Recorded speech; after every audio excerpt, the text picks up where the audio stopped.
Okay, let us get started with the workshop papers. The first paper will be assessing ASR model quality on disordered speech using BERTScore. Yeah, if the others are here. Hi, everybody. My name's Jimmy Tobin. I'm a research software engineer at Google. I'm new to Zoom. Google might have its own product in this space, so I'm just getting that all set up. 1 second. Okay, and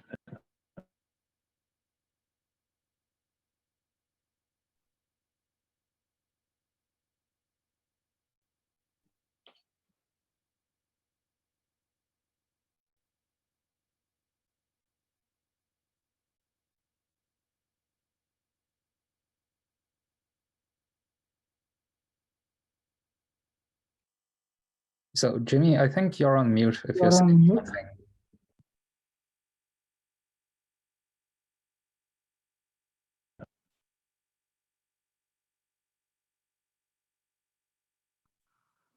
so now I'm here. Now it's perfect. Yeah. Thank you so much, everybody. Hello. Great. Yes, as I might have made the joke, and it might have come through that we did not. We make our own video meeting product at Google, and I'm not familiar with Zoom. So this is a collaboration with some software engineers, Subhashini and Katrin, and then also Qisheng, an intern, and then Katie and Richard are our SLPs. We are Project Euphonia, and we are talking about assessing speech recognition models using BERTScore. So a brief outline will be talking about just Project Euphonia in general, followed by a discussion about personalized ASR, and then going into the paper on measuring model performance using BERTScore and other metrics. So just to begin, as a kind of, as this workshop is kind of focused on specific day, we estimate about 250 million people currently have non-standard speech and are not able to rely on speech technology as it is today. And so what we did was over the past years, we've been collecting a bunch of audio samples to kind of bridge the gap of this data issue.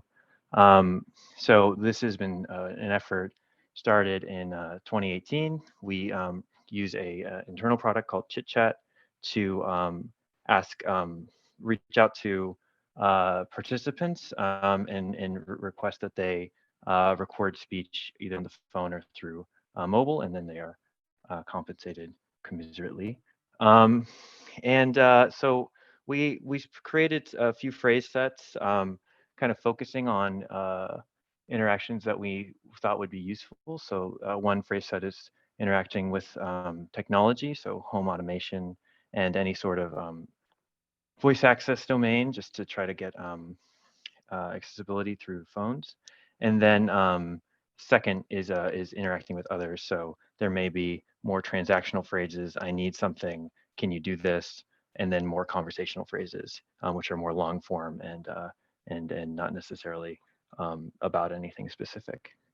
And to date, we have over 1 million recordings from over 2,000 speakers, and this is about 1,800 hours of recorded speech utterances in our data set that we utilize. And this has been a collaboration with the great foundations that are kind of mentioned here. So we have LSVT, which is for Parkinson's disease, Team Gleason, ALS TDI, for an MND association for ALS, the Canadian Down Syndrome Society, and Cure Duchenne's. So all wonderful associations that we work with to help us outreach to find more participants to participate in the data collection effort. And through this, one of our main results that we've presented a couple years ago now is that you can take a production speech model, which is based on many hours of typical speech data, and use it to personalize or fine tune onto one specific speaker. And as you can see, what we did was we're able to decrease word error rate, which is I'll go into a little bit more in a subsequent slide, by over 75%. So in this bar chart or box and whisker chart here, you can see that by severity of speech disorder, we've shown in green the out-of-the-box speech model performance for each severity, and then in red, after personalization, where this performance is. And so we've reached out to many of these participants and provided a personalized model to them and asked them how they use it in day-to-day life. And here's some specific success stories. They've used their personalized models for home automation, as we anticipated and hoped, face-to-face conversation, dictation and emails, and then again, these transactional interactions for certain things like caretakers.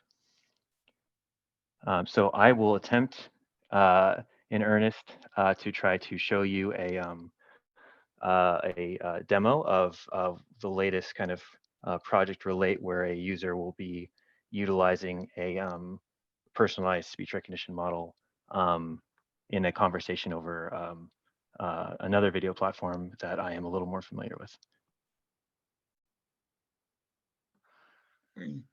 I got into public school, and it opened up a whole big thing for other kids with disabilities to start going to public school. And I started a couple years after a lot more kids being in my school. And then I went to then when my parents moved to Florida, and Okay.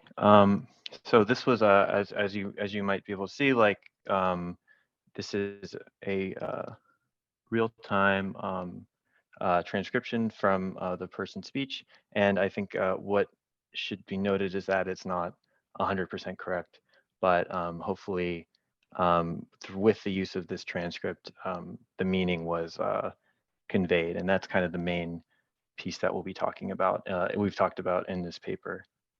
So let me just continue and move forward. Great. So for this paper, we focused on 15 speakers from a range of etiologies. So we had speakers with ALS, cerebral palsy, Down syndrome, and multiple sclerosis. And we used the data that they recorded for the data set to personalize models.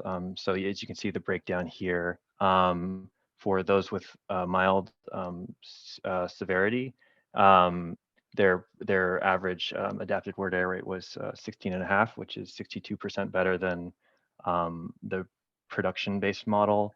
The moderate 14.3, 76% better, and the severe speakers 21.6 word error rate, 72% better. And it's just to note that the mild word error rate on average is a little bit higher just due to the small sampling, the nature of the small sampling. And as you can see at the bottom, word error rate is a syntactic metric of model quality. So it is the deletions of all tokens, the deletions of all the tokens, plus the insertions, plus the substitutions divided by the total number of tokens. And what we'll be talking about, just to keep the scales a little bit more in sync, is word accuracy, which is one minus that number. This is usually in most ASR contexts, that's the number that you'll be seeing reported for model accuracy. To kind of, because we wanted to verify and validate meaning conveyance in these situations for speakers that would be able to utilize a personalized model, we asked our SLPs to do what we called an error analysis, which is take a model error, a transcription error from the ground truth and the model prediction, and determine the nature of the error. And that would help us kind of understand if the model was maybe repeating too much and adding to a bunch of insertions. Maybe it's just a normalization issue. And I'll go through these a little bit, but you know, deletion is something that you can expect. A contraction error being can't versus cannot. Normalization being, as you can see, 4 o'clock to 4 o'clock, just purely syntactic. Homophone being something wrong, maybe with the language model where the words are just the same. Spelling is a little bit more about internationalization, such as color versus color or mom and mum. A proper noun, which is a named entity error. So that's a little bit different than maybe just a purely transactional issue. Repetition, and then a catch-all, which is just a word error. So we also asked the speech pathologists to rate the level of the effect on the meaning conveyance of this error. So a 0 being that this error did nothing, didn't affect meaning at all, and meaning was completely preserved. A 1 being that some errors existed, but meaning was mostly preserved, and then 2 where there's a major error and significant changes. And I'll have some examples of that in a further slide. So in total, we asked our speech language pathologists to two of them to rate 3,400 transcriptions, and then we took 5% of those transcriptions or those ratings and looked at the inter annotator agreement and found it to be in a substantial agreement based on this scale, Cohen's kappa scale. So what we were interested in doing is to, because we work with these participants and we know that they are mostly interested in conveying meaning through these utterances rather than or these with the speech model rather than syntactic perfection, which is what most speech recognition models may be trying to optimize. We also wanted to try to find a metric that could kind of give us that measure of semantic conveyance. And we settled on BERTScore, which so BERT is a large model to provide contextual embeddings, where it says that rain and cloud are closer than rain and taxi. So basically trying to take a word and put it into some embedding space. And what we can do is then take a sentence, a string of words or sentences, and compare them using the cosine similarity to create a score, which we call BERTScore, where we can get the precision and recall of this BERTScore, and then what we report in the paper is FBERT, which is the F1 score of BERTScore. So as you can see in this example from the BERTScore paper, the weather is cold today and it is freezing today. We'll have a high BERTScore because technically they are talking, they're very similar meaning is being conveyed in those two sentences. And at the end of the day, that is what these users will be or are using these speech models for. So just a few examples of these metrics kind of compared side by side. We can look at the first example, which is deletion, where the actual transcript was come right back, please. The predicted transcript was come right back. So you can see that didn't have please. Word accuracy, we've lost 1 token, so that's 25% error. So it's 75% accuracy. But BERTScore or FBERT is 86. So that's a high FBERT. And the assessment from the SLP is saying that meaning was completely preserved. Meanwhile, we see I have a headache versus I have a head. I have a head is a substitution. There's only 4 tokens. And you can see, again, that's the same exact word accuracy, but the meaning has been completely changed. So meaning has been lost. FBERT is shows that there is some difference, but the word accuracy does not. And you can kind of look through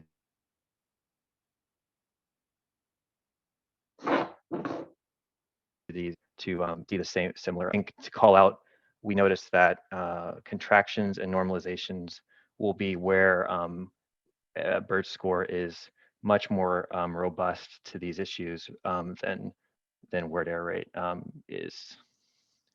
So just to kind of look at the correlations and ANOVA, we ran a one-way ANOVA, and you can see that both BERTScore and word accuracy are highly correlated with speaker, the severity assessment of an error. So it's not like word error rate is not useful, but we just find that BERTScore is also a little bit more useful. But everything is again very important and useful. And then when looking at the types of errors, a similar thing where again they are all significantly correlated, but necessarily talking about slightly different things.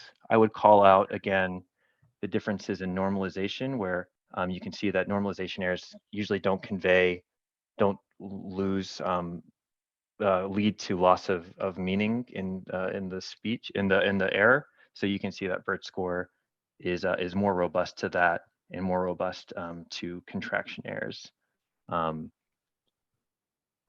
then finally, you did an ordinal logistic regression analysis on this data, because this is a Likert score. At the end of the day, for the severity assessments, we are able to kind of use that ordinal nature of the severity to try to see how well the model, the data, the metric fits the data. So as we can see, that FBERT has a slightly higher coefficient in the regression, and then we also utilized the Akeki information criteria, or AIC, which is an estimator of prediction error and how well the model fits the data. So a lower AIC conveys a better fit to the data, and we can find that FBERT is a better fit than word accuracy for severity assessment. So I think that, in conclusion, ASR for when we're creating these models for ASR for atypical speech, it's really about trying to make these models really useful. And so having a metric of semantic meaning conveyance is very important to us. And we found that both metrics are strongly correlated with error type and assessments as assessed by our speech language pathologists. And so what we're saying is that BERTScore should be definitely used in conjunction with the word error rate metric when determining ASR model quality, especially for these speakers with disordered speech. And so we just want to thank and call out all of these participants who have worked with us over the past several years. And then to find more information, feel free to go to g.co/euphonia. So thank you very much. Thank you, Jimmy. We have a couple of minutes for questions.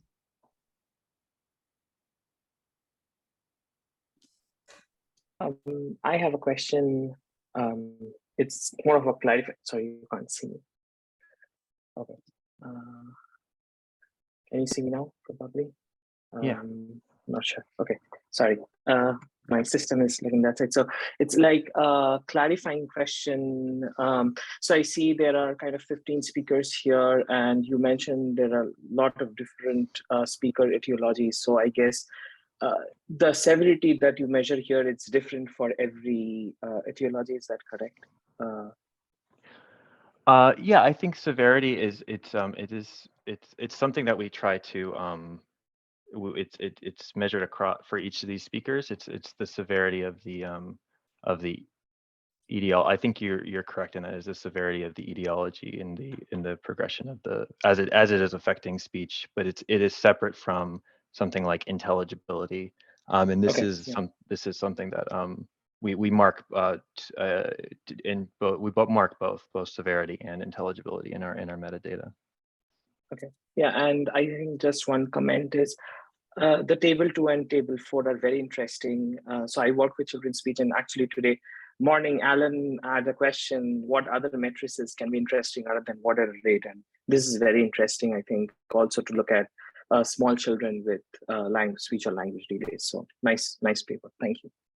Thank you very much.